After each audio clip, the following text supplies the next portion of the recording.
Hello বন্ধুরা, good morning, welcome back to my channel. তো তোমরা কেমন আছো? আমি খুব ভালো আছি। সকাল থেকে আমার রান্না বান্না শুরু হয়ে গেছে, দেখতেই পাচ্ছ কত কিছু রান্না করেছি। আর কাজবাজও আরম্ভ করে দিয়েছি করা। আর সকালটা আমার রান্নাঘর থেকেই শুরু হয়, তাই তোমাদের রান্নাটাই প্রথমে দেখালাম। তো আজকে করেছি ডাঁটা দিয়ে ডাল, করলা ভাজা আর লাউ চিংড়ি। আজকের খাবার এটাই। তো দেখতে পাচ্ছ সকালবেলা আমি মেয়েকে স্কুল থেকে নিয়ে চলে এসেছি, বিছানাপত্র সব ছেড়ে টেড়ে পরিষ্কার করে নিয়েছি। আর আমার মেয়ের আন্টি চলে এসছে পড়াবে বলে, তো পড়তেও বসে গেছে। তো চলো আমি বাকি কাজগুলো চটচট করে নিই।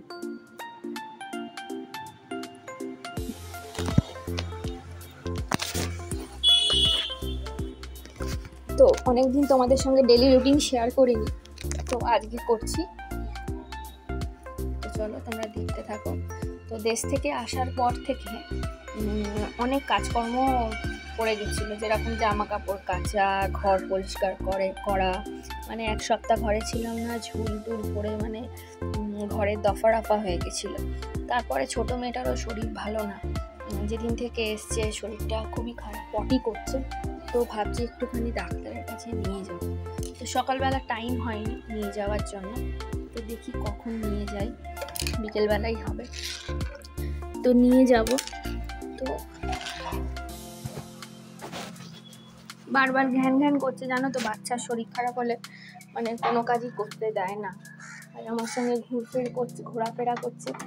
আর এত চাপটাই পড়ে গেছে, মেয়ের শরীর খারাপ, এইদিকে বড় মেয়ের পরীক্ষাটাও শুরু হয়ে গেছে, মানে মামামের পরীক্ষা শুরু হয়ে গেছে, তাকে দেখানো, ঘরের সমস্ত কাজবাজ করা, মানে ভীষণ চাপে আছি আর কি। দেখো না, এত ঘ্যান করছে, ওকে কোলে নিয়ে বাধ্য হয়ে আমাকে ঝাঁট দিতে হচ্ছে।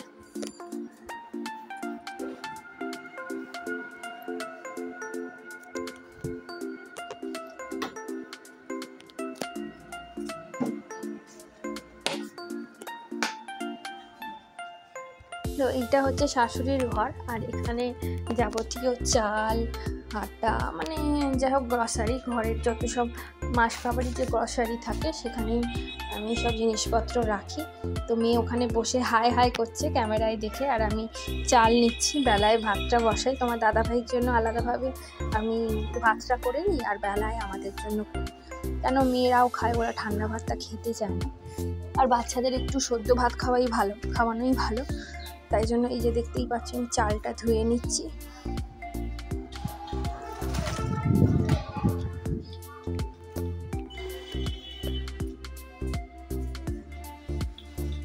আর এখানে ভাতটা বসিয়ে বাকি কাজগুলো সেরে নেব।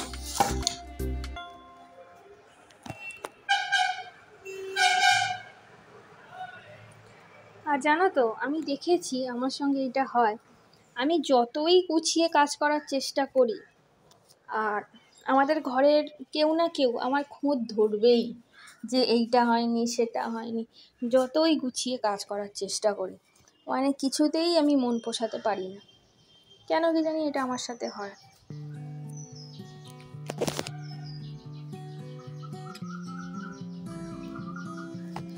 আমার ভাগ্যটা খুব ভালো সেটা আমি বলবো না, খুব খারাপ সেটাও বলবো না, আর এরকম করেই চলছে। আর সবার মন জুগিয়ে মানে চলার চেষ্টা করি, কিন্তু হয় না। আমি আমার নিজের শাশুড়ির কথা বলছি না, আমি কারোরকে নিয়েই বলছি না, আমার বক্তব্য আমি জাহির করছি। একটা কথা ঠিক জানো তো, যে একটা মেয়ে যখন বিয়ে হয়ে শ্বশুর বাড়ি আসে, একটা মেয়ে কিন্তু তার শাশুড়িকে নিজের মা ভেবেই দেখে, কারণ সে নিজের মা বাবাকে ছেড়ে আসছে। কিন্তু একটা শাশুড়ি কখনো একটা বৌমাকে মেয়ে হিসাবে মানতে পারে না, সেটা অনেক ব্যবহারেই বোঝা যায়। তো কথা বলতে কুলেখাড়া এনেছিল তোমার দাদাভাই, সিদ্ধ করে জল খাওয়ার জন্য, 2 মেয়েকে খাওয়ানোর জন্য।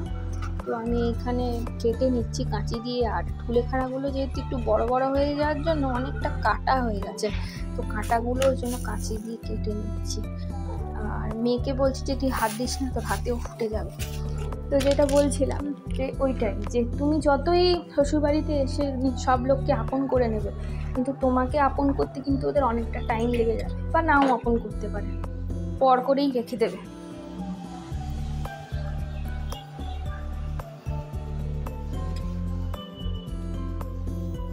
সকালবেলা অনেক বাসনপত্র ছিল, দেখতেই পাচ্ছ আমি কোণে বাসনগুলো মেজে রেখে দিয়েছি। আর টুকিটাকি টিফিনের বাসনগুলো ছিল, ওগুলো মেজে নিচ্ছি মাজা টাজা করে। তো ঘরটা মুছে নেবো, ঘর মুছে এখনও হয়নি, অনেকটাই বেলা হয়ে গেছে। কারণ মেয়েটা ঘ্যান ঘ্যান করার জন্য আমি কোনো কাজই ঠিকঠাকভাবে করতে পারছি না, অর্ধেকটা সময় কোলেই রাখতে হচ্ছে ওকে। তো কালকে ঠাকুমা আসবে, তো ঠাকুমা আসলে অনেকটাই সুবিধা হয়।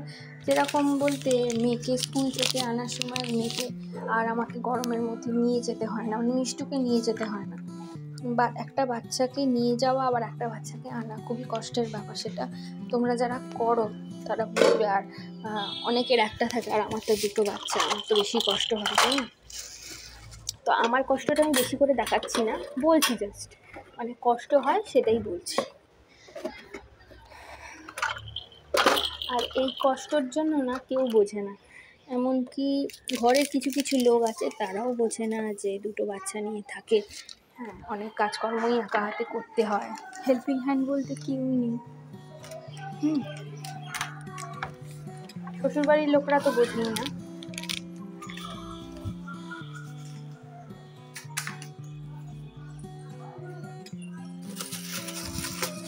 বাসনগুলো মেজে রেখেছিলাম কিন্তু পোছানো হয়নি, এই বাসনগুলো গুছিয়ে নিচ্ছি।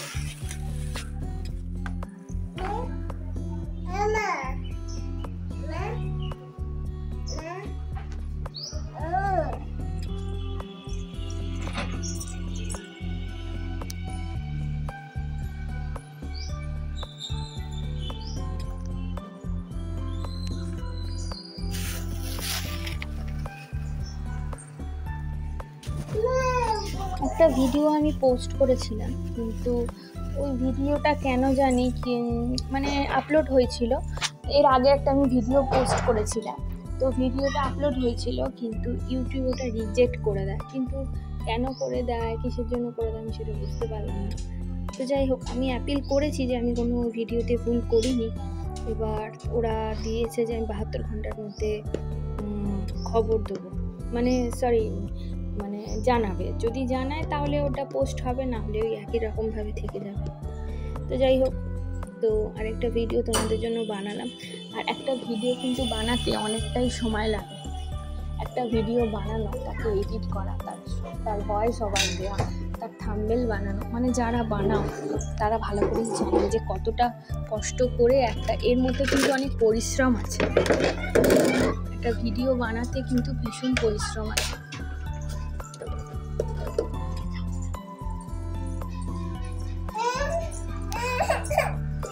দেখতেই পাচ্ছ ঘর মুছে নিচ্ছি, আর এদিকে মেয়ের হ্যানহ্যানানি থামছে না, মেয়ের শরীরটা ভীষণ খারাপ।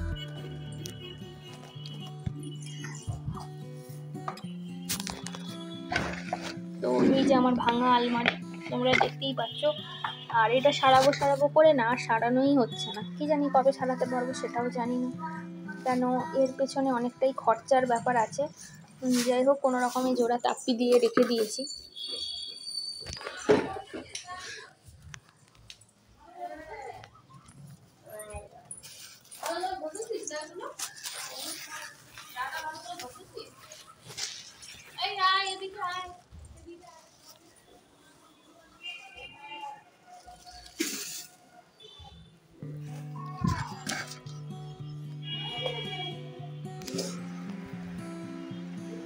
আর এখানে কুলেখাড়াগুলো যে কেটে রেখেছিলাম ওগুলো ধুয়ে নিয়ে চলে এসেছি, ওগুলো সিদ্ধ হবে।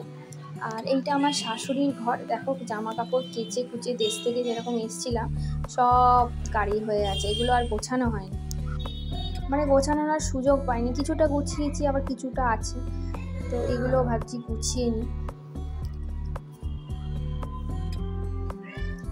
একটা হাতে আর কত কাজ করবো বলো তো। 3টে ঘর আর বারান্দা, ছোট এই ঘরগুলো, কিন্তু এই 3টে ঘরের কাজ করতেই আমার সারাদিন কেটে যায়। তার মধ্যে বাচ্চাদের স্নান করানো, খাওয়ানো, আবার মাম্মামকে নিয়ে পড়তে বসা, আবার কখনো বাজারেও যেতে হয়। তোমরা সবাই জানো তোমার দাদাভাই সকালে বেরিয়ে যায় আর রাত্রির বেলা আসে, প্রত্যেকটা কাজই আমাকে একা করতে হয়। ও শুধু রবিবার থাকে, রবিবারের বাজারটা ও করে। তো দেখতেই পাচ্ছ এটা আমার শাশুড়ির ঘর। তো ঘরটা ঝাড় দিয়ে এটাও মুছে নিচ্ছি।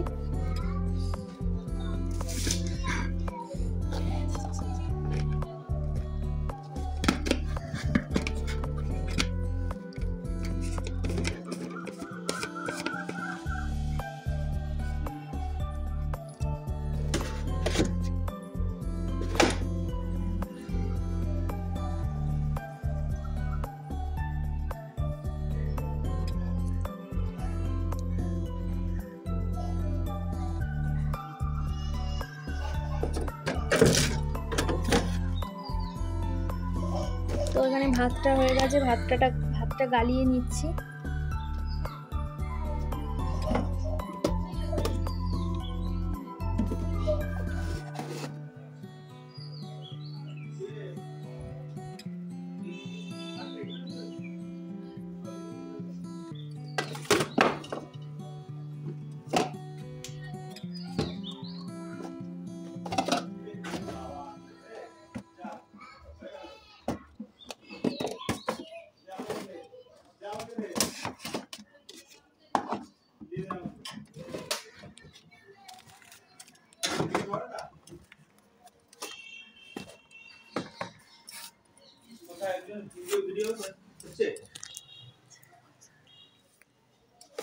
তো ভাত গালিয়ে গ্যাস ট্যাসগুলো পরিষ্কার করে নিচ্ছি।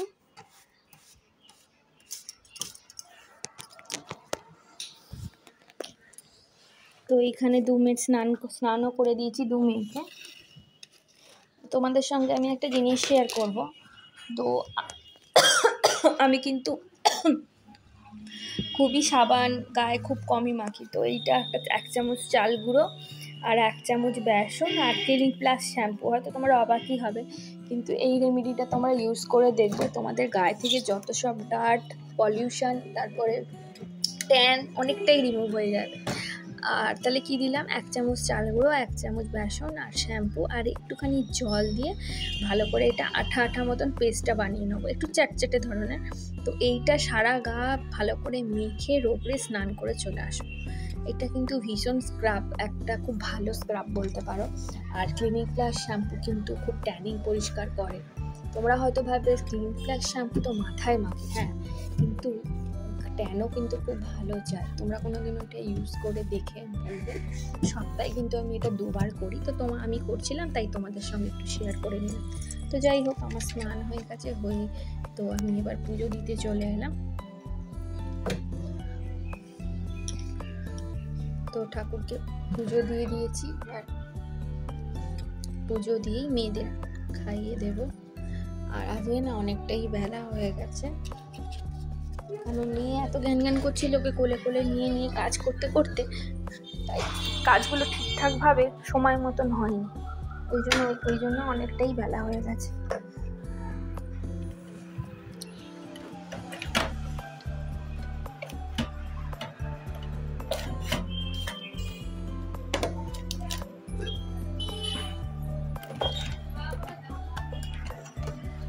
তো দেখো না, মেয়েকে ক্যামেরা ধরতে বলেছি আর মেয়ে উল্টোভাবে ক্যামেরা ধরে নিয়েছে। তোমরা প্লিজ একটু অ্যাডজাস্ট করে নিও। তো তুলসী গাছে জলটা আমি ঢালছিলাম।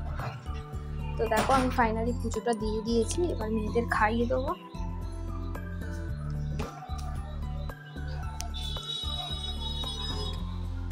এই যে পুজো দিয়েছি, আর আমার মেয়ে নকুলদানা তুলে খাচ্ছে।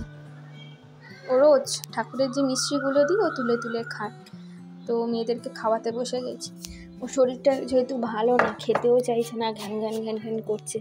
ভাবছি বিকেলবেলা একটুখানি দেখি কোথায় নিয়ে যেতে পারি, কোন ডাক্তারের কাছে নিয়ে যেতে পারি। আসলে না আমি ভ্যাবা ছিকা খেয়ে যাই 2টো বাচ্চা নিয়ে, কোথায় যাব কি করব।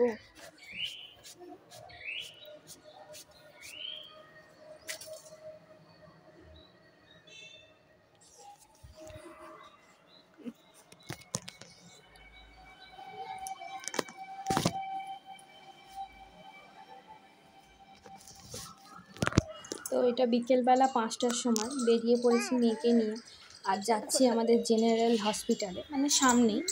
তো চলো যাওয়া যাক, মেয়েকে একটু দেখিয়ে ওষুধ নিয়ে চলে আসবো। বিকেলবেলা ওখানে একটা ডাক্তার বসে, ওখানকারই ওষুধ নেব।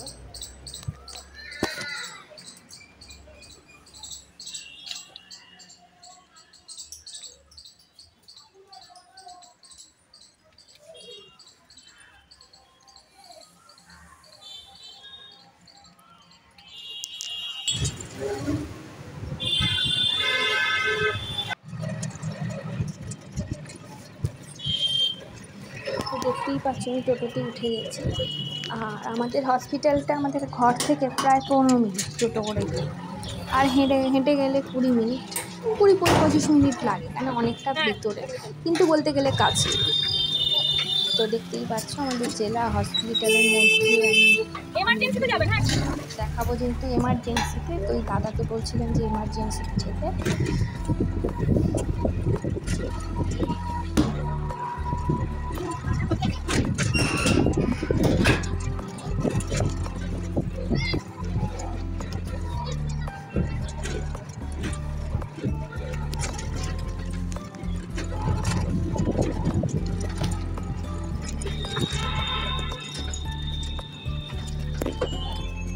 তো দেখো এটা এমার্জেন্সি চলে এসে ডাক্তার দেখিয়ে নিয়েছি, নিয়ে বেরিয়েও গেছি। এই যে হসপিটালটা, এর ভেতরে ঢুকেছিলাম। তো মেয়েকে O2 দিয়েছে আর ORS দিয়েছে। তো হাঁটছি, তো দোকান থেকে কিনে নেবো, এদের এখানে ওষুধ অ্যাভেলেবেল নেই, তাই জন্য আমাকে ORSটা শুধু দিয়েছে, আর ওষুধ দিতে পারিনি, ওষুধটা কিনে দেবো। তো এই ওষুধ দোকানে এসেছিলাম, তো এই ওষুধ দোকানে ওষুধ নেই, তারপরে আরেক জায়গায় তো ফাইনালি ওষুধটা পেয়ে গেছি। তো পেয়ে মেয়েকে নিয়ে যাচ্ছি। যাওয়ার সময় যেহেতু আমি ওষুধ কিনবো, ওই জন্য হেঁটেই যাচ্ছি। যেহেতু তোমাকে দেখালাম ওষুধ আর ORS দিয়েছে, তো এই খাওয়াতে বলেছে।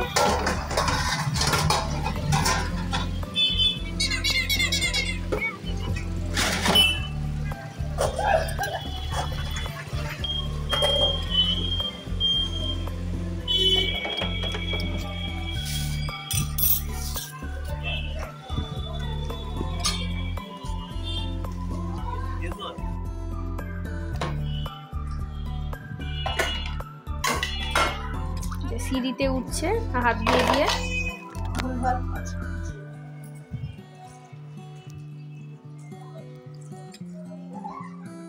আমি ওকে বলছি তুই হাত দিয়ে উঠিস না, এমনি হাঁটো। তো এমনি উঠছে। তো এসে সন্ধেও দিয়ে দিয়েছি, তোমরা দেখতেই পাচ্ছ সন্ধে হয়ে গেছিলো বলে সন্ধেটাও দিয়ে দিয়েছি।